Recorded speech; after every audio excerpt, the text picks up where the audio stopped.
إن الله يعفو عنا وعن والدينا ومشايخنا أهل الحقوق علينا عن جميع المسلمين والمسلمات والمؤمنين والمؤمنات وأن الله يرزقنا العلم والعمل ويحفظنا من الزيغ والزلل وأن الله يغفر ذنوبنا ويذهب عنا غيظ قلوبنا ويجرنا من مضلات الفتن ما ظهر منها وما بطن وأن الله يحفظ علينا الإسلام والإيمان ويختم لنا بالحسنى وإلى حضرة النبي محمد صلى الله عليه وسلم الفاتحة بسم الله الرحمن الرحيم الحمد رب العالمين مالك يوم الدين إياك نعبد وإياك نستعين بسم الله الرحمن الرحيم الحمد لله رب العالمين والصلاة والسلام على أشرف المرسلين سيدنا وشفيعنا ومولانا محمد وعلى آله وصحبه أجمعين أما بعد فإن أصدق الكتاب الله خير الحديث حديث سيدنا محمد صلى الله عليه وسلم وشر الأمور محدثاتها وكل محدثة بدعة وكل بدعة ضلالة وكل ضلالة في النار وقال المصنف رحمه الله تعالى وأدام النفع به وبعلومه في الدارين آمين وقال الباب السابع في fadilati siwak. Itu ini bab pelajaran yang ketujuh di dalam keutamaan bersiwak. Apa itu siwak? Kalau dalam istilah bahasa Arab yang namanya siwak, kayu yang terbuat dari bahan kayu garhu. Ini namanya siwak. Ini kebetulan saya waktu jarak ke Palembang dikasih oleh Habib Farhan bin Muhammad Syekh Abu Bakar ya bin Salim. Alhamdulillah kenang-kenangannya. Nah ini yang namanya siwak secara umum, apapun alat untuk membersihkan mulut namanya apa? Siwak. Mana umum, tapi khusus adalah siwak yang terbuat dari bahan kayu gahru. Kenapa gahru yang dijadikan sasaran untuk bersiwak? Di samping dia mempunyai kekuatan yang tidak cepat rapuh. Dan yang kedua basah, yang ketiga harum. Itulah makanya pakai siwak. Tapi kalau seandainya toh kita pakai ujung sorban, itu pun bersiwak. Makanya siwak mana umum apa saja termasuk pakai ujung baju gigi kita, toh itu pun siwak. Nah ini tinggal bagaimana caranya memakai siwak. Udah tahu cara memakai siwak? Dia kan kadang-kadang main kepel aja. Ini siapa yang udah tahu gimana cara memakai siwak?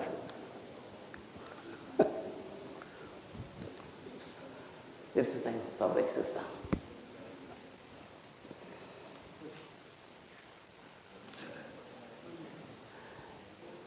Jadi saya waktu ke komplek PPI di daerah Palembang, itu kita mampir karena di sana ada foto tuan guru kita juga sebagai istilahnya pengurus PPI. Alhamdulillah diakui, dihormati oleh mereka. Kenapa?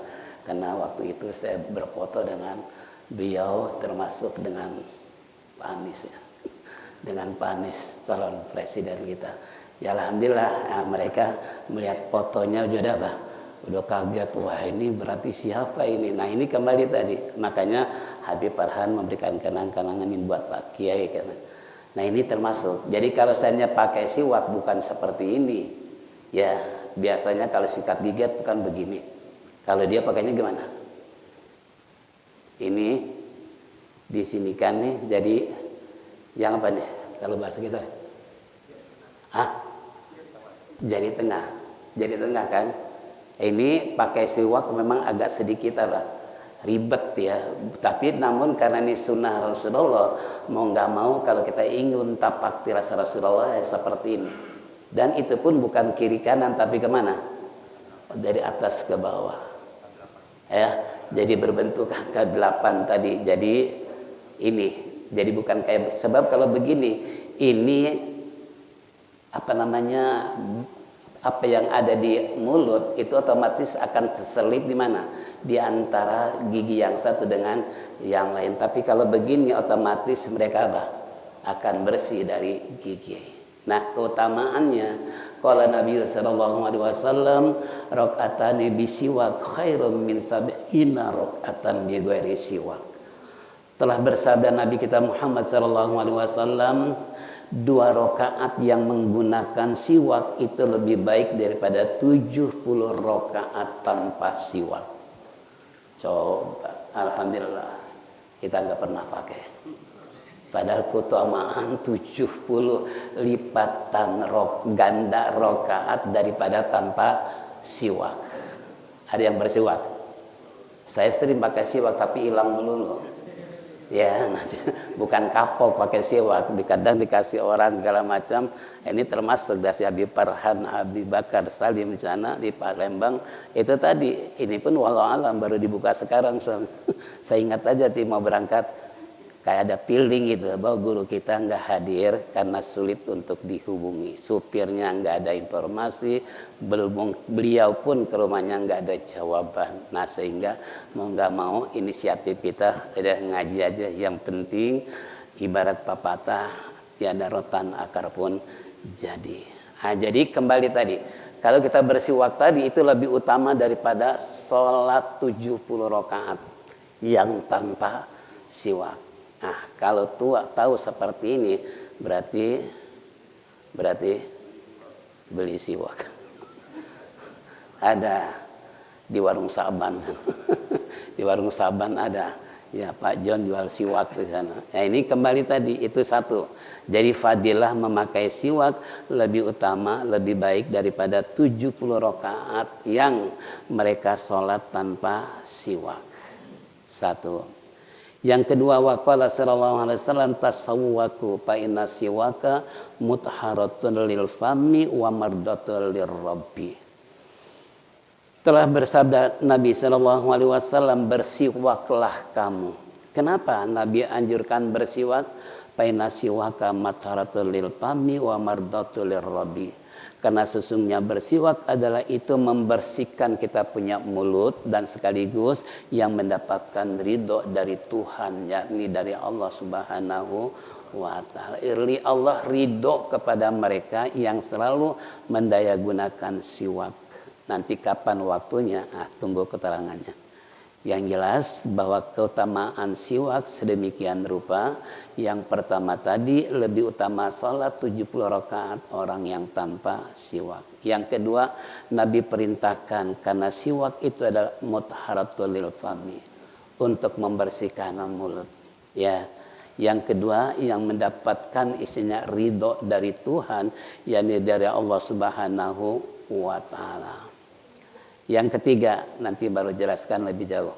Wa qala sallallahu alaihi wasallam sittatu min sunnanir mursalin al-haya'u wal hilmu wal hujamatu wasiwaku wa ta'dzuru wa kasratul arwaji.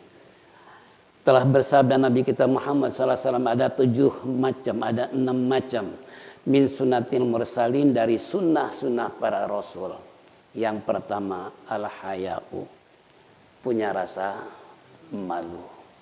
Yang kedua wal hilmu, yaitu sabar. Wal hujamatu, yaitu ketiga berbekam. Yang keempat bersiwak. Yang kelima wa ta'ayyaru, yaitu memakai wangi-wangian. Yang keenam wa kasratul azwad, dalam memperbanyak istri. Alhamdulillah kita baru satu. Baru satu, belum banyak. Maksimalkan 4. Iya, maksimal 4. Pankihu ma tobalakum minan nisa masna wa sulasa wa ruba. Fa in khiftum ala ta'dilu fawahidah. Nikahi oleh kamu perempuan, yaitu 2, boleh 3, boleh 4. Namun kalau nggak bisa berbuat adil cukup satu. Sering saya bilang sama ibu-ibu, Bu, ibu jangan suka marah kalau suami lihat perempuan lain. Kenapa? Ini Allah yang menyatakan dalam Al-Quran, Zuyyina linnasi hubbus syahawat minan nisa wal banina wal qanatiril muqantarati minadh dhahabi wal fiddah wal khairil musawwama wal an'am wal haras dzalika matal hayatud dunya wallahu indahu husnul ma'ab. Karena biasa yang ramai menghilangkan ngantuk tentang istri yang banyak. Sebab kalau tadi yang 5 kayaknya ini bisa ngantuk. Tapi kayak yang nomor terakhir, nomor 6 pasti rame. Gak bakal bisa tidur. Loh kenapa? Sebab tadi Zuyyina linasi hubbus syahwat. Kami hiasi manusia hawa nafsu. Nah ini ada klasifikasi yaitu nafsu. Makanya waktu saya ceramah di perumahan para dokter tuh, dokter kaget. Loh Ustaz ternyata ada juga ayat yang menjelaskan tentang nafsu. Nah ini ayatnya saya bilang. Ya, jadi tidak ada argumentasi manusia dari manapun ilmunya, tetap kembali sumbernya dari apa? Al-Quran. Bukti ini masalah syahwat sabir. Itu dihiasi manusia syahwat, klasifikasinya laki-laki nafsu terhadap perempuan. Sedangkan perempuan nafsunya terhadap perhiasan, gitu kan? Makanya kalau seandainya perempuan sama suami cuek aja, ya memang nafsunya nggak seperti laki-laki terhadap perempuan. Tapi kalau barang perhiasan kira-kira kayak contoh nih, coba nanti istri bawa ke mall jam 10 jam 11, begitu pintu gerbang terbuka antara suami dengan istri pasti beda pandangan. Suami liatin apa? Liatin pelayan. Istri lihat apa? Pasti pakaian. Nggak mungkin istri lihat pelayan gitu kan. Sampai ada suatu saat suami istri nggak jadi belanja. Gara-gara begitu lihat istrinya bilang, Pak, wah lihat tuh warnanya bagus juga, cocok nanti ya baju kainnya, tasnya, sendalnya, kerudungnya jadi satu setel. Suaminya kaget karena sedang asik melihat pelayan. Apa kata sang istri? Dasar laki-laki mata buaya. Diajak ngomong liatin pelayan. Kata suaminya, lo siapa yang doyan sama buaya? Itu kan. Nah ini, jadi itu gara-gara itu doang. Seharusnya istri kalau dia tahu Al-Quran yang menjelaskan nafsu laki-laki terhadap perempuan. Kalau laki lihat perempuan, seharusnya istri mengucapkan Alhamdulillah. Kira-kira suami bangga nggak? Coba kalau marah kira-kira nggak? Tapi begitu Alhamdulillah. Ada apa mah? Kok ucapan Alhamdulillah? Nggak apa-apa, masih normal. Masih normal. Coba kalau nggak normal kira-kira lihat apa? Kalau normal, nggak normal berarti kita pakaian ya berarti sama dengan nafsu perempuan. Ini kan suatu hal yang nggak mungkin terjadi. Nah makanya sering saya bilang sama ibu-ibu, Bu, sebetulnya ibu paling gampang masuk surga. Nabi bilang kan 3. Pertama, sholat 5 waktu. Yang kedua, puasa di bulan Ramadan.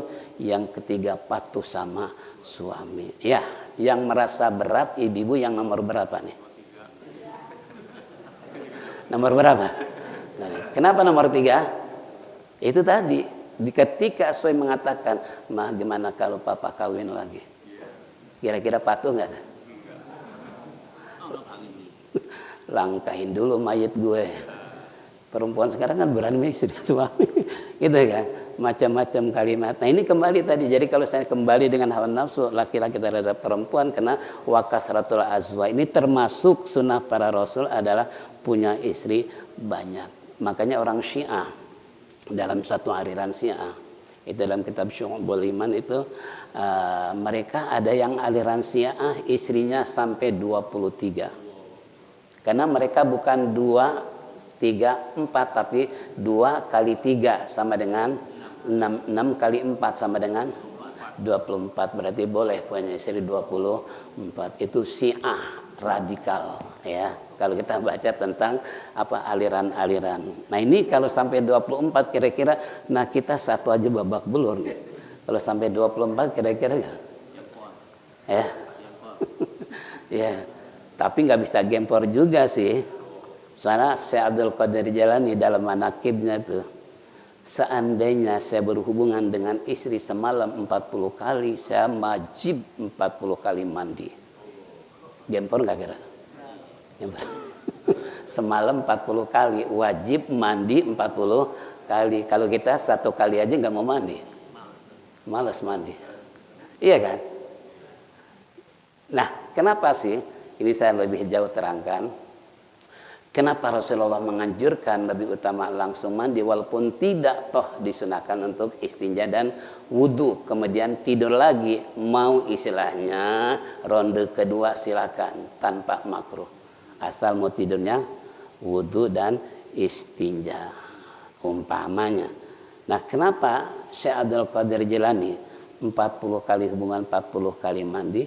Ini sebetulnya untuk membuat kondisi fisik kita menjadi segar kembali. Iya kan? Coba kalau langsung tidur kira-kira gimana? Lemas. Coba kalau langsung mandi. Ini menormalisasikan kita punya badan supaya kembali segar dan bugar. Kenapa?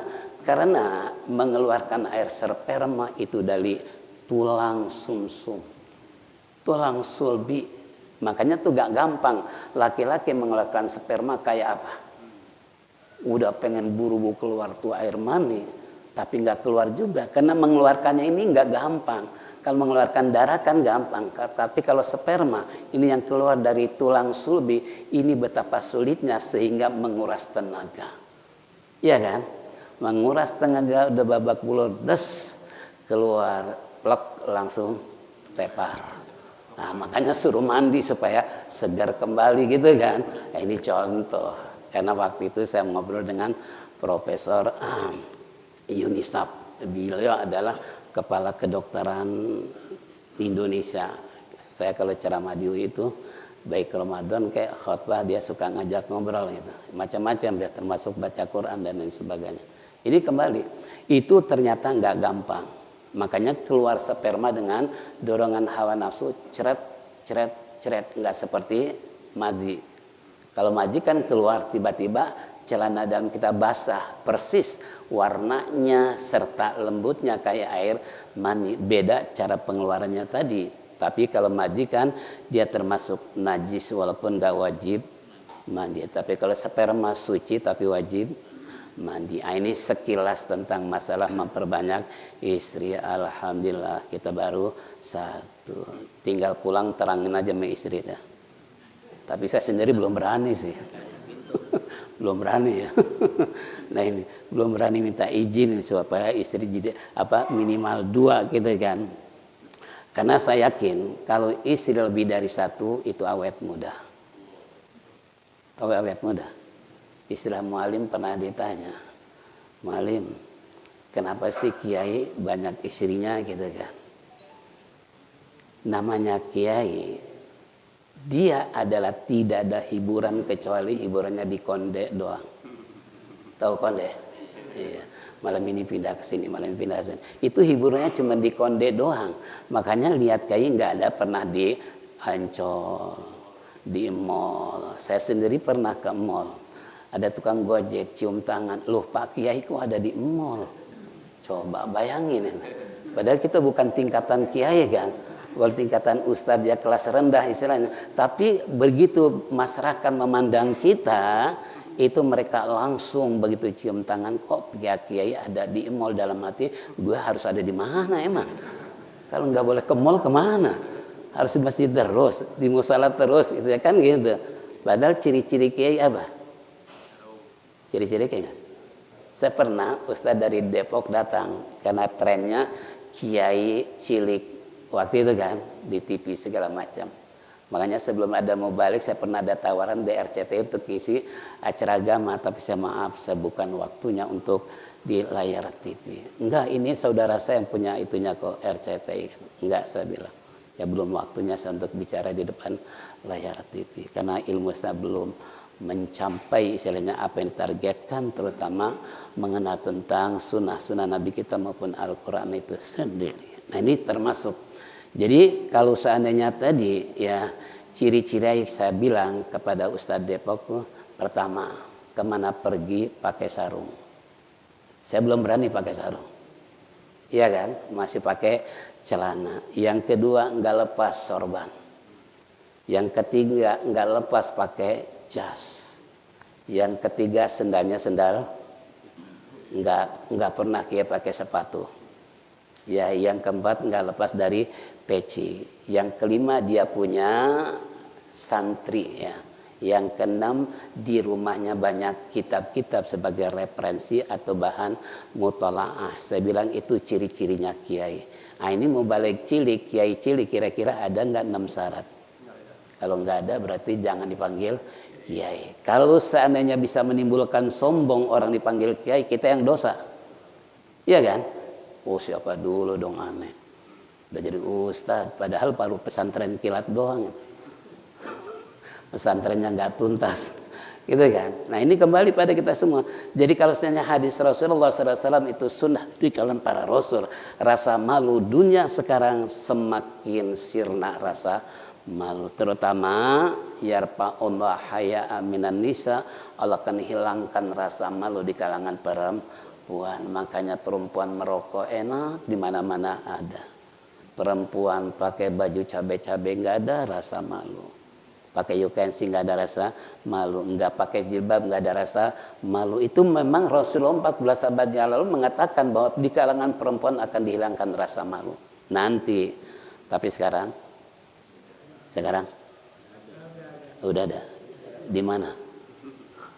Awas istri anak kita jangan sampai nggak ada rasa malu. Ya minimal ya pakai jilbab.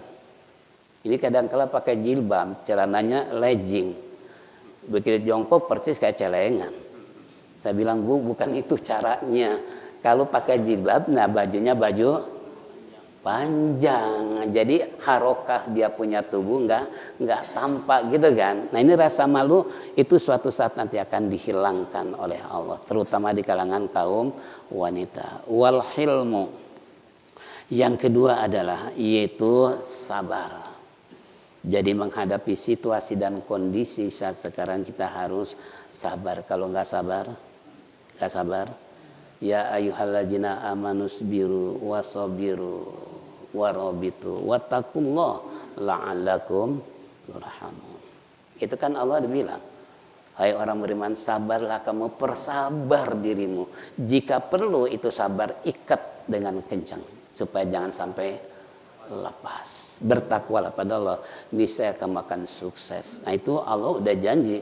Tapi kondisi akhir-akhir ini terkadang kita gampang terpengaruh oleh hawa nafsu sehingga belum mampu untuk mengendalikan nafsu dengan kesabaran. Ya. Nah, di sini banyak ambisi pengen jadi jabatan, nggak sabar. Sabar nggak? Belum waktunya udah pengen jadi pejabat, itu kan nggak sabar nah. Iya kan? Ya umpamanya dan lain seterusnya. Jamaah tadi berbekam mengeluarkan darah kotor yang ada di tubuh kita. Dicari, dikumpulkan tuh darah di sini katakanlah, kemudian ditusuk pakai jarum, kemudian keluar darah-darah hitam. Nah ini termasuk sunnah Nabi kita Muhammad Sallallahu Alaihi Wasallam dan bersiwak. Ya, jadi bersiwak termasuk istilahnya ini sunnah Rasul, walaupun kembali lagi kita belum konsekuen dengan bersiwak. Lain dengan jemaah tabligh. Kalau jemaah tabligh kemana? Jadi kantong ada apa? Ada siwak. Kalau kita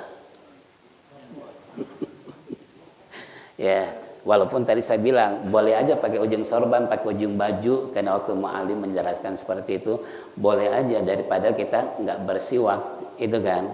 Yang kelima tadi wata'atoru, memakai minyak wangi. Ini kebalik, perempuan pakai minyak wangi, laki-laki. Padahal perempuan nggak boleh pakai minyak wangi, dia bolehnya bangsa berwarna, itu perempuan, ya. Tapi kalau perbangi itu jadi bahan istilahnya fitnah buat perempuan. Contoh, tercium aroma wanginya luar biasa. Kira-kira ditunggu nggak nih? Wah, kayaknya wangi banget. Biasanya kalau wangi begini janda muda nih. itu kan. Atau yang masih gadis nggak mungkin nenek-nenek pakai wangi begini gitu kan.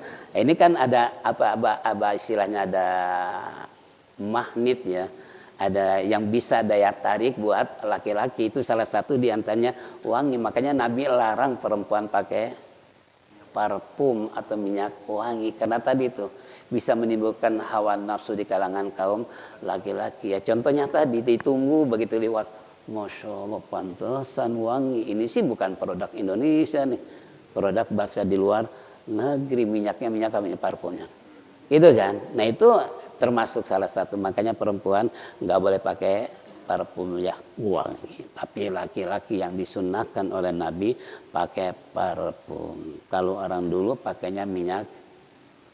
Orang dulu pakainya apa?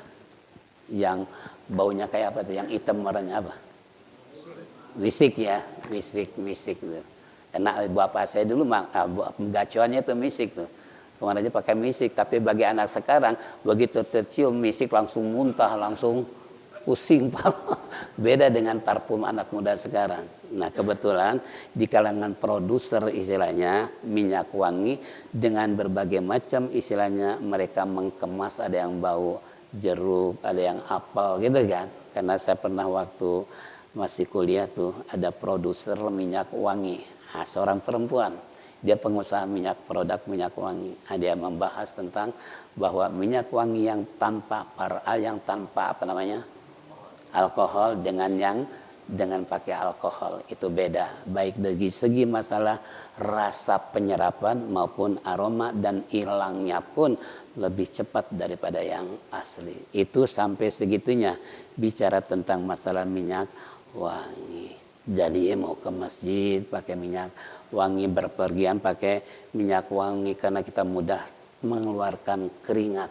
Ini keringat kan bisa menimbulkan bau, apalagi yang makan jengkol ya, makan pete, itu keringatnya terkadang ada pengaruh dari makanan. Makanya dianjurkan suruh pakai minyak wangi. Inilah 3 hadis Nabi kita Muhammad SAW fadilah memakai siwak. Kesimpulannya, orang yang bersiwak lebih baik sholat lebih dari 70 rakaat dibandingkan sholat tanpa siwak. Yang kedua, Nabi perintahkan bersiwaklah karena siwak itu bisa membersihkan mulut dengan cara seperti itu. Yang kedua, mendapat ridho dari Tuhan, yakni Allah.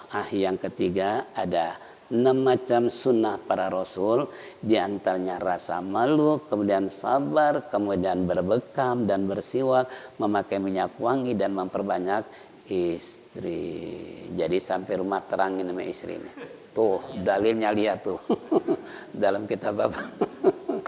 Inilah hadirin jamaah rahimakumullah. Terima kasih atas perhatiannya. Mudah-mudahan Tuhan Guru kita Seninnya akan datang, beliau bisa hadir kembali di At-Taqwa ya, kembali di masjid ini. Seninnya akan datang sebagaimana hasil kesepakatan musyawarah para pengurus. Jika Tuan Guru tidak hadir, maka kembali ke tempat semula. Insya Allah pengurus At-Taqwa tolong Senin yang akan datang masih di masjid sini. Ada laporan? Tidak ada. Masih dari pengurus bahwasanya tawakufan nanti setelah nisfu Sa'ban. Iya kan? Tradisi kita tawakufan setelah nisfu Sa'ban. Insyaallah. Bagian mana?